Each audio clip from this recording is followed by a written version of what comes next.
Hello, students. Today it is Tuesday and it is the turn for your English lecture. We have started your sixth unit and today I am sending you the fourth lecture of the same. ये sixth unit बहुत ही interesting है. इसमें जोड़ी नाम का एक बहुत ही छोटा बच्चा है. उसके पापा ने एक हिरनी को मार डाला क्योंकि पापा को स्नेक ने बाइट किया था और उसका पॉइजन की इफेक्ट कम करने के लिए उसने हिरनी के लीवर का यूज किया था. पापा बच गए, पॉइजन का इफेक्ट कम हो गया, लेकिन हिरनी मर गई. हिरनी के पास उसका छोटा सा फोन हिरनी का बच्चा खड़ा था. जोड़ी और पापा घर पे आ गए, लेकिन जोड़ी वो छोटा बच्चा भूल नहीं सकता था. वो सोच रहा था कि उसकी माँ तो मर गई और मेरे पापा को बचाने के लिए उसकी माँ मरी है. ये छोटा बच्चा पूरे फॉरेस्ट में अकेला होगा, तो ये हमारी ड्यूटी बनती है, हमारा फर्ज बनता है कि हम ये बच्चे को लेके आए और उसकी मदद करें. जोड़ी पापा को और उसकी मम्मा को रिक्वेस्ट करता है कि पापा हम उस बच्चे को ले आए, लेकिन घर में पैसे की थोड़ी प्रॉब्लम थी, तो पापा ने और मम्मी ने बोला कि क्या आप अपने हिस्से का मिल्क उसे दे पाओगे? अगर आप उसे अपने हिस्से का मिल्क दे पाओगे तब ही आप ये बच्चे को घर ले आ सकते हो. जोड़ी रेडी हो जाता है और वो फाइनली बच्चे को फाउंड को ढूंढ निकालता है और बड़ी मेहनत से जंगल में से बुश में से वो लेके आता है. अपने हाथ में आर्म्स में लेके आ रहा है. His arms began to ache and he was forced to stop again. बच्चा छोटा था लेकिन बहुत ही लंबा था, बड़ा, उसका वजन ज्यादा था. जोड़ी भी छोटा बच्चा था, तो उसको उठा के ले आ रहा था, तो उसके आर्म्स में, उसके हाथों में दर्द होने लगा. And he was forced to stop again. फिर से अटक जाने के लिए उसको फोर्स किया, उसको अटक ही जाना पड़ा. When he walked on, the fawn followed him at once. बच्चे को फाउन को नीचे उतार दिया तो फाउन उससे इतना फेमिलियर हो गया था कि उसके पीछे पीछे आने लगा. He allowed it to walk a little distance. थोड़े देर तक उसको चलने दिया. Then picked it up again. जब उसकी थकान उतर गई तब उसने फिर से फाउन को अपने हाथ में उठा लिया. The distance home was nothing. इतना दूर नहीं था उसका घर. He could have walked all day and into the night. पूरे दिन और पूरी रात वो चल सकता था, लेकिन carrying it and watching it follow, उसको उठा के उसके पीछे आ रहा है या नहीं, उसे उसकी चिंता करते करते उसे जाना था. He was wet with sweat, but light breeze blew through the June morning, cooling him.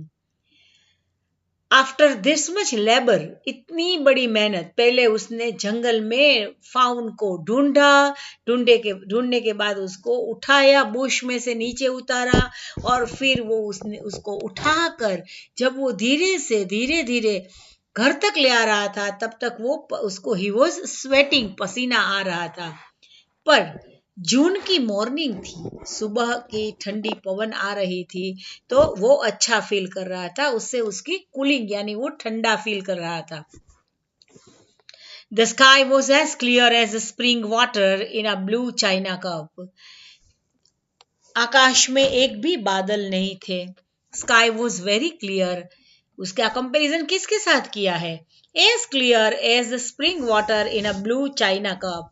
Blue china cup में पानी जितना क्लीन एंड क्लियर दिखता है, वैसे ही आकाश क्लीन दिख रहा था. He came to the clearing. It was fresh and green after the night's rain. रात को बारिश हुई थी और आकाश एकदम फ्रेश लग रहा था, चारों ओर सब कुछ ग्रीन लग रहा था. He fumbled with the latch and was finally obliged to set down the phone to manage it. बीच में he fumbled with the latch, थोड़ा सा वो बच्चा है वो पीछे आ रहा था, वो फंबलिंग कर रहा था, लेकिन थोड़े ही क्षणों में सो ही फंबल्ड विद द लैच, जो लैच लगाया था उससे वो फंबल्ड हो गया, थोड़ा सा वो मैनेज करने में उसे प्रॉब्लम आ गया, and was finally obliged to set down the phone to manage. But finally, he managed to set down and he could manage also the phone. Then he had an idea. He would walk into the house into Penny's bedroom. Then उसको एक idea आया कि वो घर में पेनी के bedroom में से जाएगा with the faun walking behind him, और इसके पीछे वो फाउन चलाया होगा.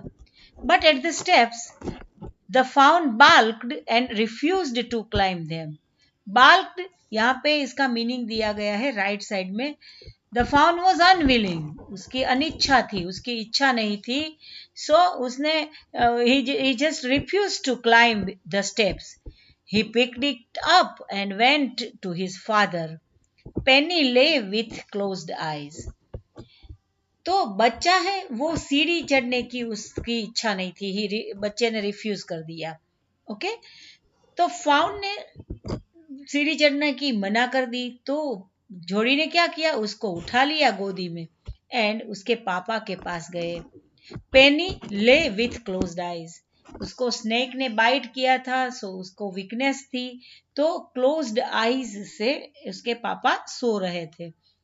जोडी cold, Papa, look. Penny turned his head. Jody stood beside him. The fawn clutched hard against him. जोडी उसके सामने ही खड़ा था और उसके सामने क्लच करके उसके हाथों में अच्छी तरह से उसने पकड़ रखा था. किसको पकड़ रखा था उसने? छोटे छोटे हिरने के बच्चे को. It seemed to Penny that the boy's eyes were as bright as the fawn's. तो ऐसा लग रहा था पेनी को कि जैसे बच्चे की आंख, उसके बेटे की आंख हिरनी के बच्चे की आंख जैसे ही चमक रही थी. बच्चे की आंख में उतनी ज्यादा ही खुशी थी जितनी ज्यादा खुशी बच्चे की आंख में थी, उतनी ही ज्यादा खुशी की चमक जोड़ी के आंख में भी दिख रही थी. He said, I am glad you found him. मुझे ये अच्छा लग रहा है कि आपने फाइनली ये फाउंड को ढूंढ लिया. जोड़ी then went to the kitchen. फिर जोड़ी किचन में गया. The fawn wobbled after him. और इसके पीछे पीछे कौन आया? फाउन भी. A pan of morning milk stood in the kitchen safe. Morning milk का जो पैन था वो किचन में था. The cream had risen on it. और इसके पीछे इसके ऊपर क्रीम आ गई थी. अपने घर में आपने देखा होगा कि आपकी मम्मा जब मिल्क को गर्म करती है तो उसके ऊपर क्रीम लग जाती है. तो क्रीम हटाकर जो मिल्क हम पीते हैं उसे हम स्किम्ड मिल्क कहते हैं. He skimmed the cream into the jug and poured the milk into a small gourd.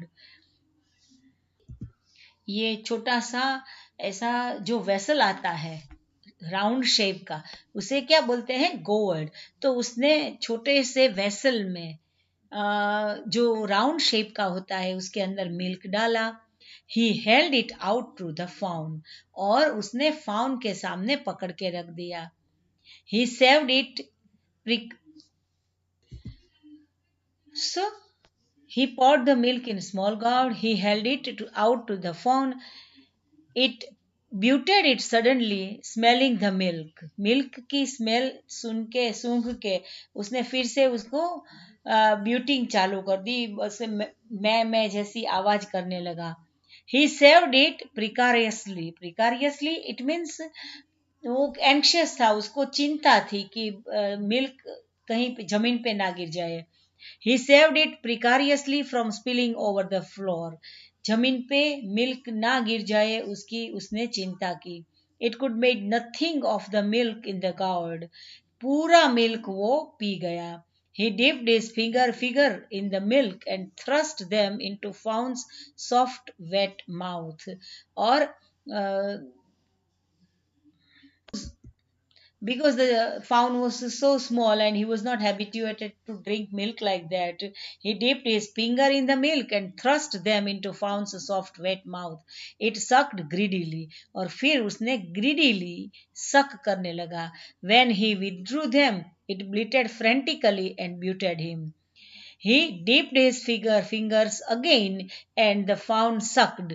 तो बच्चा ऐसे गावड़ में से मिल्क नहीं पी सकता था, तो इसलिए उसने अपनी फिंगर्स है ना वो मिल्क में डाली और फिर मिल्क वाली फिंगर बच्चे के मुंह में डाली. बच्चे ने सक कर लिया, क्योंकि उसकी हैबिट ही नहीं थी ना कि वो कोई वेसल में से दूध पी ले. तो वो ऐसे ही फिंगर को वेट करता, बच्चे के मुंह में डालता, फिंगर को वेट करता, बच्चे के मुंह में डालता. He lowered them slowly into the milk. The fawn blew and sucked and snorted. It stamped its small hoofs impatiently. बच्चा जब और ज्यादा मुझे दूध चाहिए और मुझे ज्यादा दूध चाहिए, आप एक पिक्चर में देख रहे हैं, तो इम्पेशेंटली वो अपने पाँव से वो ऐसी आवाज कर रहा था, हुफिंग कर रहा था. As long as he held his fingers below the level of the milk, the fawn was content.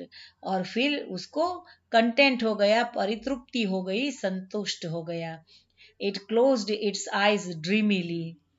It was ecstasy to feel its tongue against his hand.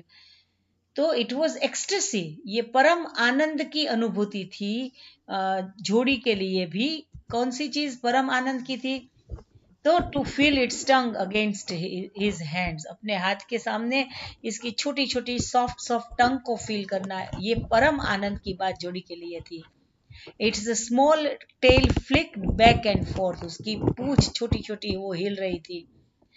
The last of the milk vanished in the swirl of foam and gurgling. और फिर बच्चे ने last drop तक milk P लिया और इसी तरह बच्चा संतुष्ट हो गया. ये जो कॉम्प्रिहेंशन चेक है इसके आंसर मैं आपको भेजूंगी. ये जो टॉपिक है हम नेक्स्ट लेक्चर में करेंगे. तब तक के लिए good bye. Thank you very much friends.